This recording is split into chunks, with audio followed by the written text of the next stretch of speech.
Feliz sábado, irmãos. Com alegria, nós vamos abrir a palavra de Deus nesta manhã e vamos fazer um breve estudo sobre adoração no Antigo Testamento. Então nós vamos ver o que a palavra de Deus nos fala, de como as pessoas se aproximavam de Deus, de como as pessoas tinham os seus pecados perdoados. Vamos ver os símbolos, os tipos e também as representações que Deus ensinou ao seu povo, o povo de Israel, acerca do tabernáculo. O que o tabernáculo queria nos ensinar e como era a adoração, os ajuntamentos nos dias de Israel.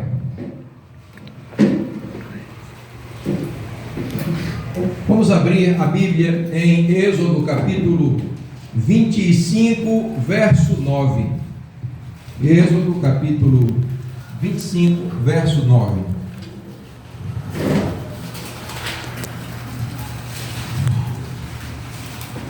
Quando nós pensamos em adoração, nós costumamos compará-la com os cultos na igreja.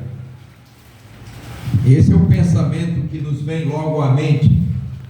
No entanto, esses não são os únicos momentos em que podemos adorar, mas é quando o povo de Deus se reúne para adoração corporativa, seja aonde for, seja em casa, no ajuntamento de pessoas, seja ao ar livre, onde quer que a gente esteja, a gente pode adorar ao Eterno.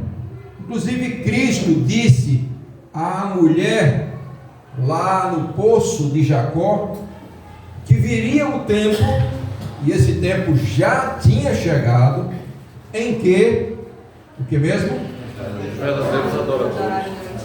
Adorariam ao Pai em espírito e em verdade. Jesus não ensinou a adoração a uma trindade. Ele não disse: olha, vocês têm que adorar a mim, adorar ao Pai e adorar a uma terceira pessoa de uma suposta Santíssima Trindade. Tá bom? Esse tipo de adoração não começou com a igreja local. Começou quando Deus instruiu Moisés sobre como construir o tabernáculo. Vamos então ver o que diz Êxodo 25, verso 9. Alguém gostaria de ler? Farás tudo de acordo com o modelo do tabernáculo e as instruções para a mobília que eu te revelar. Muito bem. Então tudo deveria ser feito conforme o modelo que Deus havia de revelar a Moisés. E Jesus disse, ou melhor, Deus disse: e far-me-eis um tabernáculo para que eu esteja no meio de vocês, no meio de vós.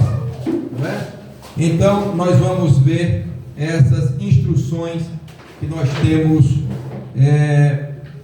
da palavra de Deus. A adoração no Antigo Testamento, ela estava cheia de sombras e tipos de Cristo e da nossa verdadeira adoração hoje.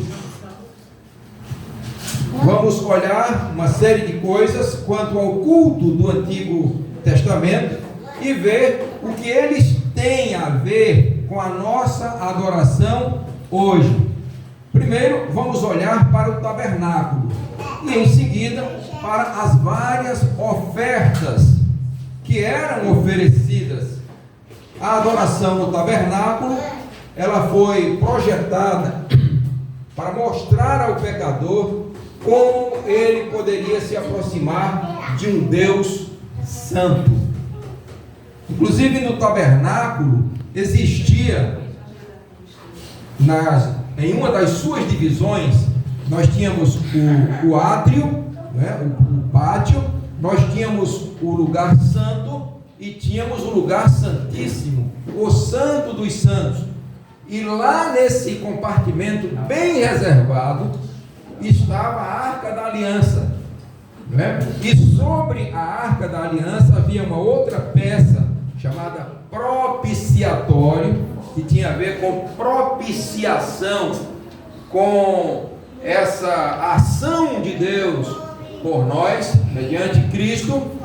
E haviam ali dois anjos, dois querubins, cujas asas se encontravam ao meio, né? E havia um fogo, uma luz permanente entre os dois anjos, que era chamado de Shekinah, que era um símbolo da presença de Deus constante no meio do seu povo. Muito bem, vamos em frente.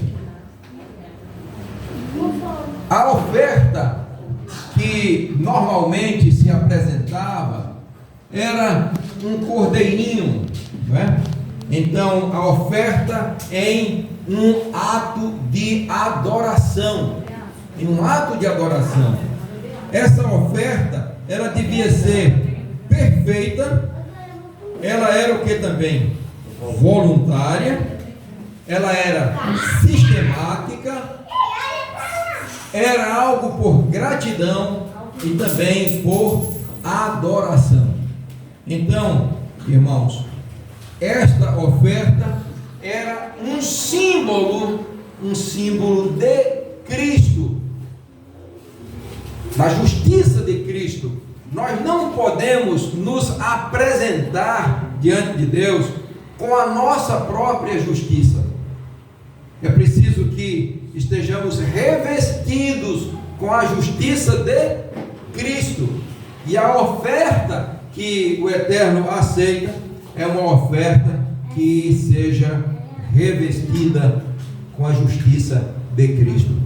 No Novo Testamento, nós somos aconselhados a apresentar o nosso corpo como sacrifício vivo, santo e agradável a Deus, porque este é o culto racional. Percebe? Então, já não é mais o que nós levamos à igreja, mas a nossa própria pessoa deve ser um sacrifício vivo, santo e agradável a Deus, pois este é o culto racional que Deus aceita. Então, o tabernáculo era este edifício móvel que foi construído no deserto sob a orientação precisa do Eterno. Este tabernáculo, ele tinha muitas lições a nos ensinar. Ele tinha também muitos móveis, não é? Tinha muitos móveis que a gente vai falar sobre eles daqui a pouco. A bacia, tinha o altar do sacrifício, a bacia, tinha também o altar do incenso, tinha a mesa dos pães da proposição, tinha o candelabro, né? Enfim, tinha também a arca da aliança, com o propiciatório e os anjos que estavam ali, tinha as colunas, tinha também as cortinas, né, que separavam os ambientes, e o sacerdote com as suas roupas muito bem preparadas. Tudo isso era um símbolo da obra redentora de Cristo em favor do seu povo. Muito bem. Então, o tabernáculo, o que a palavra de Deus nos fala sobre o tabernáculo? No tabernáculo nós tínhamos o altar do holocausto. Esse era o primeiro móvel. Depois, o que esse altar representava? Ele lembrava os adoradores de seu pecado e da necessidade de um sacrifício. Era essa a primeira lição que o altar do holocausto ensinava. Este era o primeiro item visto quando se entrava no tabernáculo. Ele tinha uma cerca, né? Todo feito com peles de animais, né? E quando se adentrava, então você tinha o pátio, e no pátio estava o altar do holocausto. Ele nos lembra de nosso sacrifício. João Batista apresentou Jesus como sendo o que mesmo? O Cordeiro de Deus que tira o pecado do mundo. Depois do tabernáculo, entrando no tabernáculo, e depois de você ver o altar do holocausto, o segundo móvel que tinha ali era a pia, não é? A bacia com água, símbolo de purificação. E ali então se lavavam as mãos, né? O sacerdote e quem iria oficiar. A pia de bronze. Então essa pia de bronze tinha água para a limpeza. Representa a necessidade do pecador pela limpeza espiritual, não é? Todos nós carecemos de uma limpeza espiritual, na nossa mente, no nosso coração, em todo o nosso ser, não em virtude de obras de justiça. Paulo escrevendo a Tito, capítulo 3, verso 5, que nós houvéssemos feito, mas segundo a sua misericórdia, nos salvou mediante o lavar da regeneração e renovação pelo Espírito, o Espírito Santo, que é o Espírito Santo de Deus. Então, assim nós somos então lavados. Essa limpeza continua depois de sermos salvos, através da confissão e do perdão dos nossos pecados, conforme 1 João 1,9. Alguém gostaria de ler? 1 João, capítulo 1, verso 9.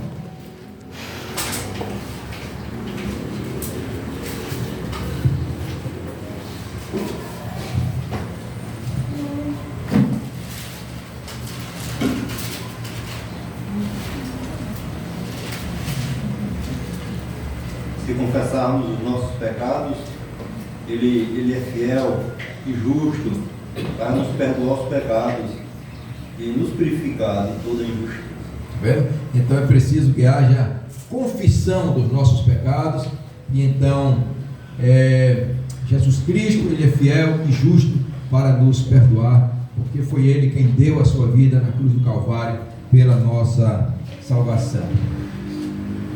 Depois que você entrou no tabernáculo, viu o altar do sacrifício e viu a pia de bronze, aquela bacia de bronze com água, tudo símbolo de purificação. Então, o próximo móvel, depois que você saía do pátio, você entrava então no lugar santo. E quem entrava ali era o sacerdote, não era o pecador, mas o sacerdote que funcionava como um mediador, quem fazia a mediação. Então, entrando ali, havia a mesa dos pães da proposição, eram 12 pães, né? O mesmo número das tribos de Israel. Mais tarde, os discípulos também, os apóstolos, eram 12 apóstolos, e esses pães eram um símbolo de Cristo, que é o verdadeiro pão da vida, né? E que também é relembrado na ceia do Senhor, os emblemas do corpo de Cristo, tá? É um símbolo, tudo isso são tipológicos. Muito bem. Na sequência, então, temos aí a mesa dos pães da proposição. E o que significava esta mesa e esses pães, né? O pão era para sustentar os sacerdotes. O pão representa o poder sustentador de Jesus Cristo na vida do crente. E foi Jesus quem disse: eu sou o pão da vida. Aquele que vem a mim não terá fome. Então, em Cristo nós somos sustentados. João 6,35. Assim como o pão físico sustenta a vida física, assim também a nossa vida espiritual é sustentada pelo pão da vida, a saber, o nosso Senhor Jesus Cristo. Muito bem. Aí, dentro ainda do lugar santo, que era o primeiro compartimento, quando se entrava no tabernáculo, tinha um pátio, depois o lugar santo. Já vimos então a mesa dos pães da proposição, e agora o candelabro. E esse candelabro, ele tinha 7 hastes, 3, mais 3, 6 e mais uma, 7. Então, o 7, na palavra de Deus, é tido como um número de perfeição, não é? De inteireza também diante de Deus. E essas lâmpadas, aqui havia azeite, né? E elas estavam acesas continuamente, e eram um símbolo de Cristo, que é a luz do mundo. E depois Cristo também disse que nós deveríamos ser luz do mundo e sal da terra. Então essas eram algumas das lições, mas vamos ver mais sobre o candelabro de ouro, né? Mantinha a única luz disponível no local de culto, o lugar santo. Jesus disse em João 8,12: eu sou a luz do mundo, e quem me segue não andará o que mesmo? Em trevas, mas terá o que? A luz da vida. Não pode haver nenhum culto a Ele sem a luz dele. Isso era verdade então, e é certamente verdade hoje. Nós não podemos pensar em luz sem a luz de Deus mediante Cristo Jesus. Então vamos ao próximo compartimento, não é? Esse altar, ele fica ainda no lugar santo, antes do lugar santíssimo. Ele estava também no lugar santo. Então, a mesa dos pães da proposição, candelabro com 7 lâmpadas, e ainda antes do lugar santíssimo, então nós temos aqui o altar do incenso, que ficava próximo já ao lugar santíssimo, dentro do lugar santo, antes do lugar santíssimo, tá? Que era feito de madeira de acácia, revestido de ouro, né? E tinha uma série de características aí em termos da madeira, o formato, né? E neste altar se queimava o incenso. Não sei quantos aqui conhecem o incenso. O incenso tem um cheiro muito agradável, aromático, né?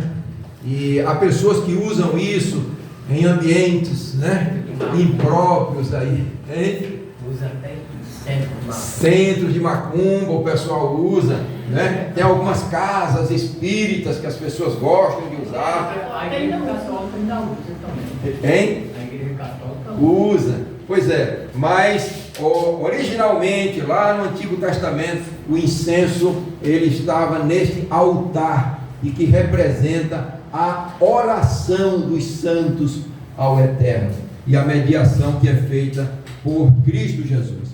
Então o altar do incenso era um lugar de comunhão e oração. O incenso devia queimar continuamente. Somos instruídos ao que mesmo? Orar sem cessar. 1 Tessalonicenses 5,17.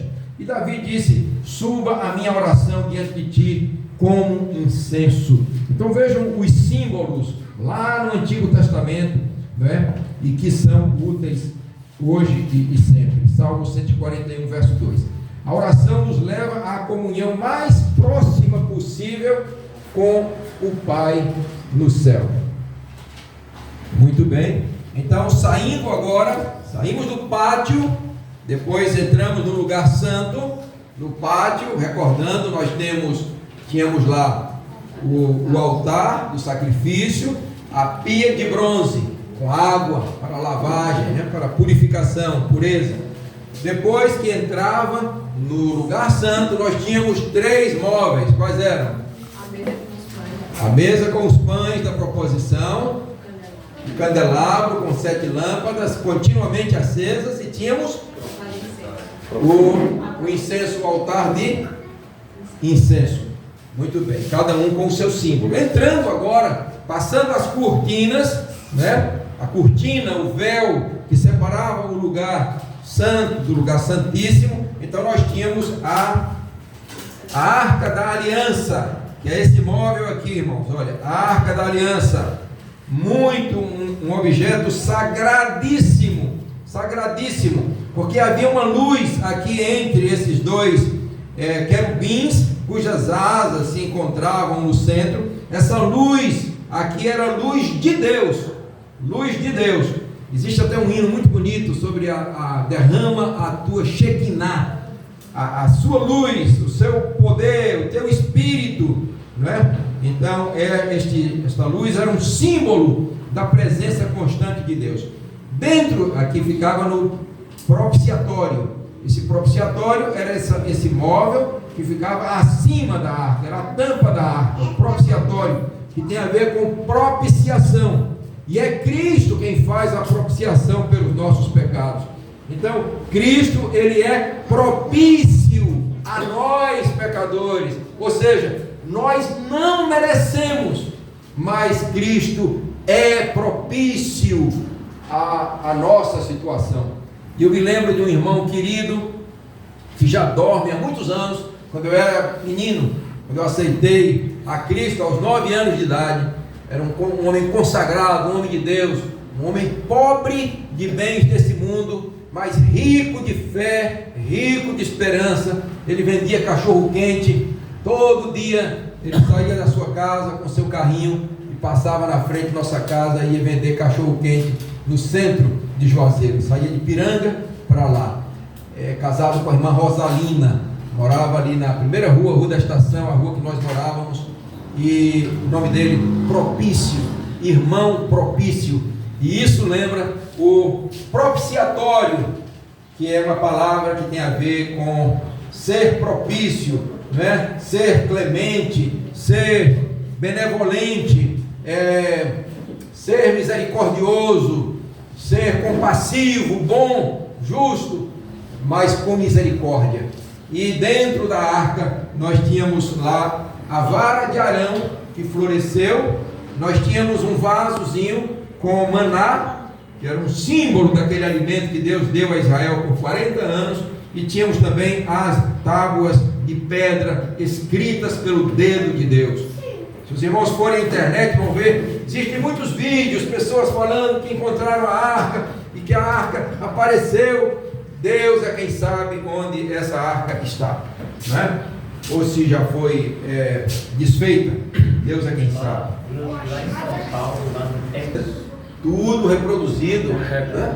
Réplicas, né? E também lá em Israel estão preparando o terceiro templo, né? E já existe a menorá, né? O candelabro, já existem muitas coisas feitas caríssimas, com ouro puro, fino, como era, porque eles esperam fazer o terceiro templo, porque o primeiro de Salomão, depois o de Herodes, que foi destruído lá no ano 70, e desde o ano 70 até agora, 2 milênios sem templo, e nem o judeu ortodoxo hoje paga dízimo, porque o dízimo era pago lá no templo, né, de Jerusalém. Então as igrejas que cobram hoje o dízimo tinham que ter um templo de Jerusalém para ir lá entregar nos compartimentos e em alimentos, hein? Em alimentos, animais e também em produtos da terra. Então, irmãos, é isso daí. A Arca da Aliança, este é o lugar onde Deus se encontrava com o homem, através do sumo sacerdote, que entrava lá uma única vez por ano, no dia 10 do 7º mês, que era o dia da expiação, conforme está descrito lá em Levíticos capítulo 16, né? Então, o sumo sacerdote ia uma vez por ano e apresentava o sangue do sacrifício como expiação pelo pecado. Cristo é o nosso propiciatório, é Ele que é o nosso propiciatório. Então nós não temos mais a arca entre nós, mas temos Cristo em nós. A única maneira de um Deus santo encontrar com o seu povo, mediante o seu Filho Jesus Cristo. Agora vamos ver rapidamente as 5 ofertas do Antigo Testamento e o que elas representavam. Aí existia a oferta queimada. Vamos abrir em Levíticos capítulo 1, não vamos ler todo, mas vamos ler pelo menos 2 ou 3 versos. Levíticos 1, a oferta queimada. Qualquer irmão pode ler. Levíticos capítulo 1, a partir do verso 1 ao 3. Da tenda do encontro, o Senhor convocou Moisés e lhe ordenou: transmite aos filhos de Israel as seguintes orientações. Quando um de vós apresentar uma oferenda ao Senhor, podereis fazer essa oferta tanto dos animais escolhidos entre o gado, como do rebanho de ovelhas. Se sua oferta consistir em holocausto de animal grande, portanto de gado, o homem oferecerá um macho sem defeito. Ele o oferecerá à entrada da tenda do encontro, para que seja aceito perante o Senhor. Muito bem.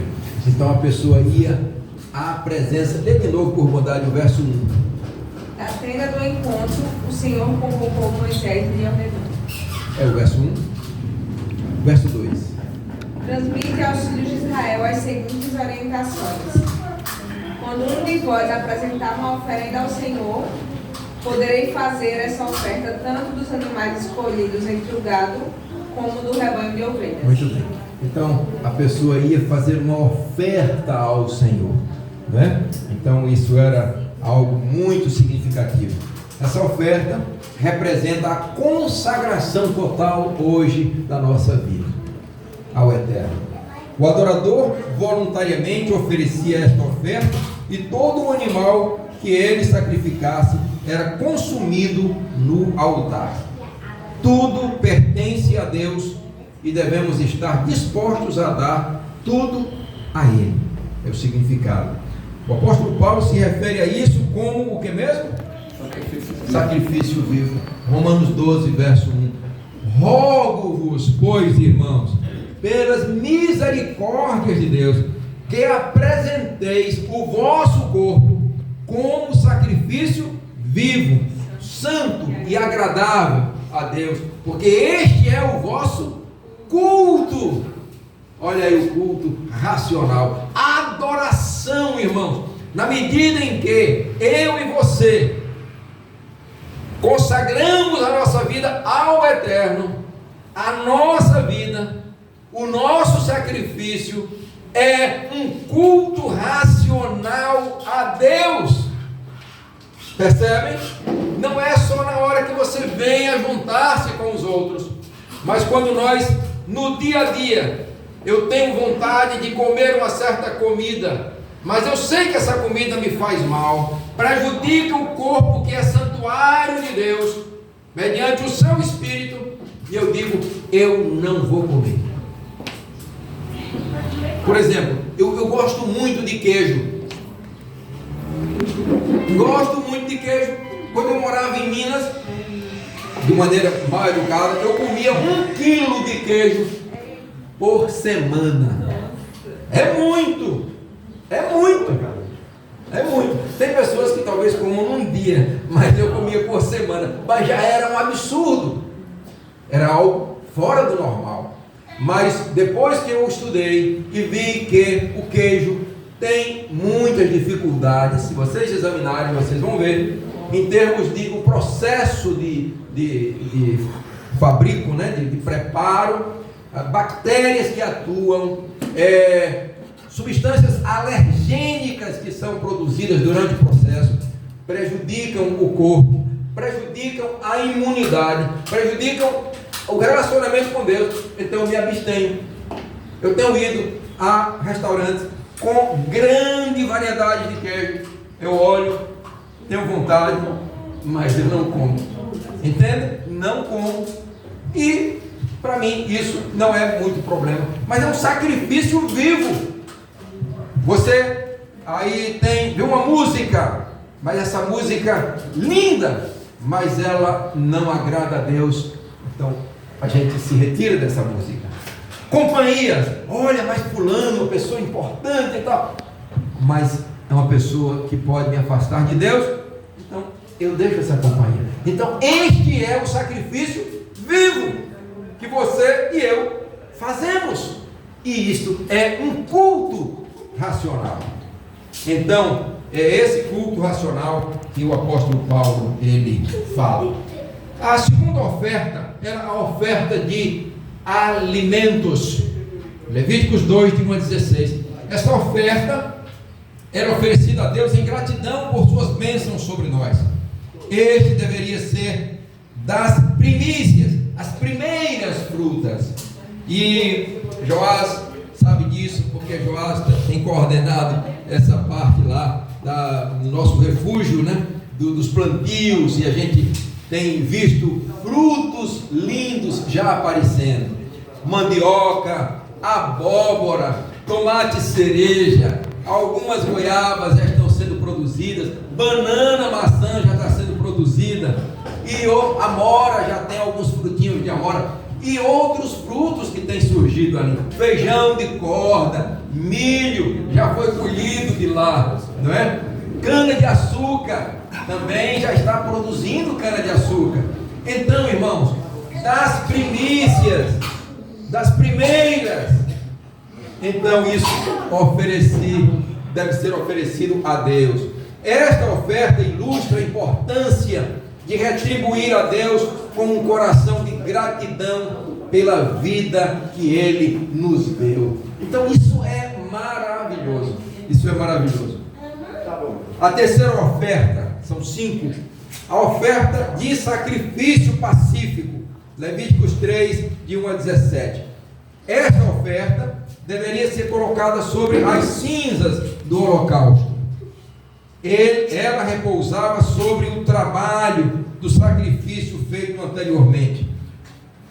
Podemos ter paz com Deus somente porque Jesus voluntariamente se entregou a Deus na cruz do Calvário. Percebem? Então nós precisamos, irmãos, entender todas essas lições do Antigo e agora na Nova Aliança. Louvado seja Deus. A terceira oferta, a quarta oferta, era a oferta pelo pecado. Oferta pelo pecado. Levíticos capítulo 4, verso 1 ao capítulo 5, verso 13. Esta oferta era para o pecado que foi cometido na ignorância. Então, existem pecados que a gente pode cometer sem nem saber que está cometendo. Então, pecado por ignorância. Então, eu não sabia que isso era errado. Então, como existem coisas que aqui e ali a gente fala, ou pensa, ou age, não é? De uma forma que você nem sabe que é pecado. Então, havia a oferta pelo pecado na ignorância. Segundo ponto, era para cobrir o pecado não intencional. Você não teve intenção, mas cometeu um pecado. Por exemplo, no trânsito, não é? Existe a falha, né? Existe o erro no trânsito, né? Em que você tem culpa e às vezes você não tem culpa. Digamos, você vai numa certa pista, você vai na velocidade certa, observando tudo certo, e de repente passa uma pessoa na sua frente. Então você comete um delito, né? Até um crime, a pessoa pode até morrer, Deus nos guarde disso, mas não foi intenção sua. Então ela é culposa, mas ela não é dolosa. Não houve dolo. Você, por exemplo, atropelar uma pessoa porque você estava em altíssima velocidade, ou porque você saiu da pista essa semana, uma senhora dirigindo um Escort no horário do meio-dia, entrou num restaurante com o carro e tudo, e feriu 11 pessoas, 2 em estado grave. Então, isso aí é culposo, porque ela estava em erro, não é? Ela estava em erro, porque estava dirigindo em alta velocidade e num lugar central da cidade e etc.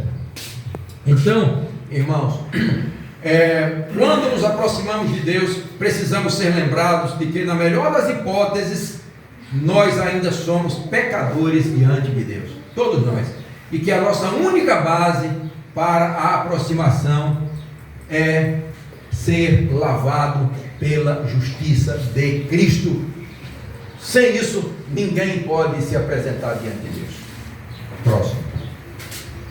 Próximo, quem vai fazer sou eu mesmo. A oferta pela culpa, estamos terminando. A oferta pela culpa é a quinta oferta que se tinha no Antigo Testamento. Levítico 5, 14 a 6, 7. Esta oferta era para pecados específicos que foram cometidos intencionalmente. Aí agora existe culpa. Aqui é culposo. Né? Hein? Pela culpa. Isso. Porque a pessoa cometeu, né, com propósito, etc. Né? E aí tem o dolo, né? Porque a pessoa fez sabendo que estava errado. Né? Esta oferta era para pecados específicos que foram cometidos intencionalmente. A diferença entre esta e a oferta pelo pecado é que essa exigia a restituição. Quer ver um exemplo? Não sei se aplica exatamente, né? Mas Zaqueu, quando se converteu, foi o que aconteceu. Ele disse, não é? Olha, se eu defraudei alguém, eu vou restituir quadruplicadamente. Isso estava estabelecido na Torá. Isso era estabelecido na Torá. Então, restituir 4 vezes algo, né, que lesou alguém ou que defraudou alguém. Não se pode, com razão, adorar se você abriga pecado em sua vida, o mesmo pecado confessado que não foi feito corretamente. Então, o que foi que Cristo disse? Se você for levar a sua oferta no templo e você lembrar ao chegar lá que você tem uma mágoa lá de alguém, né, feriu alguém ou está com ódio de alguém, deixa ali a sua oferta, vai lá, reconcilia-te com o teu irmão e depois você vem e oferece a oferta. Então, é alguma coisa desse tipo aqui. Não se pode, com razão, adorar, uma adoração aceitável, né, se você abriga pecado em sua vida, ou mesmo pecado confessado que não foi feito corretamente. Então, é aquele caso de uma pessoa que foi batizada e depois a mão ele deixou do lado de fora, né? Ele não batizou a mão e depois perguntaram: por que você fez isso na hora do batismo? Ele: não, é o seguinte, eu tinha que me batizar e tal, mas eu ainda tenho que acertar umas contas com fulano. Imagine, quer dizer, ele não estava convertido, ele tomou um banho, ele não batizou, ele tomou um banho sem a mão, que a mão, né, ficou do lado de fora, ele não batizou a mão, porque tinha algo para acertar. Então, não tem sentido absolutamente, né? Terminando, irmãos, o Antigo Testamento mostra o povo de Deus adorando a Deus por um reconhecimento de seu pecado. Deus aceita essa adoração, porque você reconhece que é um pecador, tá? E você se arrepende por esse pecado que você fez. Uma confiança em sua graça. Diz: olha, eu sou pecador, mas Deus é gracioso comigo, é propício para comigo. E uma apreciação por sua bondade. Isso retrata como a nossa adoração deve ser hoje. E aí a pergunta que fica para mim e para vocês é isso: eu adoro a Deus reconhecendo que sou um pecador? Tenho eu confiança em sua graça? Aprecio a bondade de Deus mediante o sacrifício de Cristo? Ou eu não estou preocupado com nada disso? Se esses critérios não forem satisfeitos, é bem possível que a nossa adoração seja em vão. Mas que Deus nos guarde, que Deus nos proteja, que Deus nos oriente, Deus nos dirija, de modo que a gente possa, de fato, preencher esses requisitos do reconhecimento de que somos pecadores, de que Deus usa a sua graça para conosco mediante Cristo, e que nós possamos reconhecer e apreciar a sua bondade cada dia. Amém? Deus seja louvado e engrandecido o seu nome.